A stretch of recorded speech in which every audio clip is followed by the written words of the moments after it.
3 ایسے خوش نصیب لوگ جن کی دعا ضرور قبول ہوتی ہے۔ ویسے تو ہر مسلمان کی ہر دعا قبول ہوتی ہے، لیکن لوگ صبر نہیں کرتے۔ دعا کرنے کے بعد صبر رکھنا چاہیے، اللہ پر یقین اور بھروسہ رکھنا چاہیے۔ ایسے لوگ جو اللہ پر پختہ یقین رکھتے ہیں اور اللہ تعالیٰ سے اچھی امید کرتے ہیں، ان کی دعا بہت جلد قبول ہوتی ہے۔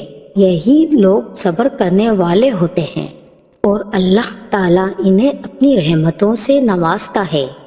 اللہ کے کچھ ایسے بندے ہوتے ہیں، ان کی دعا کبھی رد نہیں ہوتی۔ ایک حدیث کے مفہوم میں بتایا گیا ہے کہ 3 لوگوں کی دعا رد نہیں ہوتی۔ سب سے پہلا انسان جس کی دعا رد نہیں ہوتی وہ ہے مظلوم کی دعا۔ اسی لیے ہمیں چاہیے کہ ہم کسی پر ظلم نہ کریں۔ دوسرا وہ انسان جس کی دعا قبول ہوتی ہے وہ ہے مسافر کی دعا۔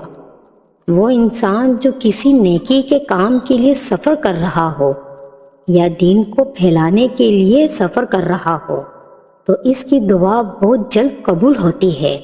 تیسرا شخص جس کی دعا قبول ہوتی ہے وہ ہے باپ کی دعا اولاد کے لیے۔ باپ کی دعا کا خصوصی ذکر کیا گیا ہے۔